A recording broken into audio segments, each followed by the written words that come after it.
Welcome back. It's always interesting when Rachel West drops in to share her vast knowledge of eating natural. So, Rachel, what have you brought for us today? It looks like weeds. Yarrow wildflower. So she was a little bit perkier a little bit ago. I bet. But I brought the whole plant in without the root to keep the table here clean. But I wanted to show you how to process medicine today in a lot of different ways. And so, first, yarrow is a wildflower that you can find here in the Ozarks. It is in bloom right now, as you can see. All summer or just like early spring? Right now. Okay.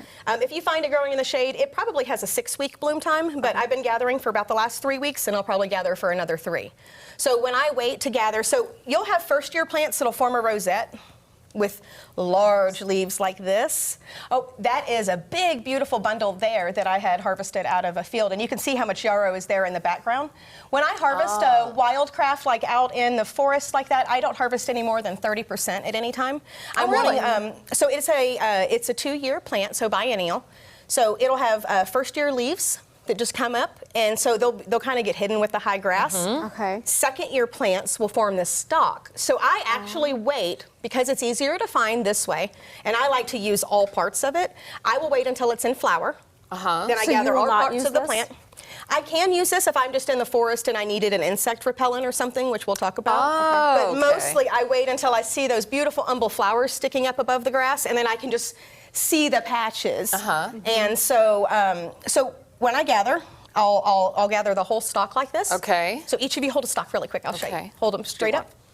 Okay. You're going to drag your hand right here down the top against those leaves, straight all the way down. That comes off really easily. There we go. Okay. Yeah. And Cami, yours is there's a split there, but oh yeah, that's you have a big. So those leaves that you just pulled off there. Okay. If you roll those right here in your hand. Oh, I smell it. They'll just go into the table. So fragrant. So can you smell that? So it's antimicrobial, anti-inflammatory, and antibacterial. Really? So if you have a scrape or something and you can find this, you can rub it on there just like the plantain. But if you put that, do you have like juice that comes out of it like the plantain No, does? not as much. But if you smell that really medicinal smell, it's an excellent stypic powder. So it'll clot blood when dry, which I'm going to show you really quick. You just put it on you. So it's like a little first aid kit that grows out of the ground. So these are the dried flowers here, and I'm going to show you how easy it is just to grind up a stypic powder really quick. But while I'm grinding here, the leaves there, if you rub those all up and down your arm, you'll actually get that smell all over you. It's a natural insect repellent. Is it? So if you have mosquitoes biting you in Texas, I haven't had any luck with ticks on this particular plant. But mosquitoes, but definitely mosquitoes. In Texas we call them skeeters. But if you get them, you can literally just do this and they'll just come and they'll just buzz, and it's almost like a buffer where they'll just almost like look they like just don't want any part of that. I scrub it in my hair. But it's not a bad smell. I mean, it's not like something you'd take from the store. But it smells different when you roll it up like this, don't you think? It's very fragrant, yes. But it's not like the bad smell of the chemicals that you spray on yourself, you know? Okay, so now you're smushing up the flowers. I'm sure that's the technical word for it. Doing something This is a mocha head table, and so what I am doing is I'm just breaking those up into this really, really fine powder that will then be used for patching and wounds. So I keep something like this.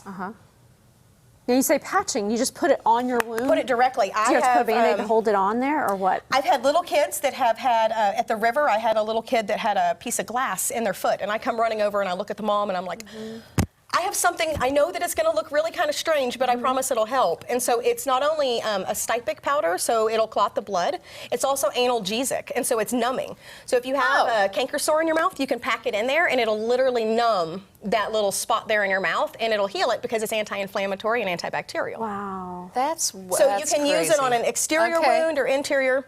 Lastly, I separate the flowers and the leaves because the flowers can help induce sweating. They open our pores, and so if you have somebody that has food poisoning or even a high fever, you can combine this with elderflowers and even get but you can get a really nice sweat in just by drinking the tea or even putting it in a baby's bath. Break the sweat. Rachel, I see. we have about 15 seconds left. Tell us how to find you and what events you have coming up.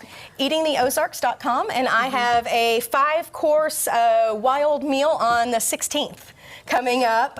We're going to do a wedding crash, so we're gonna crash a wedding and do wild food. There's going to be a DJ, and you get to come and not know. And I know we can find that on your Facebook, right? Fun stuff. Facebook or online. All right, we'll be right back. Thanks, Rachel.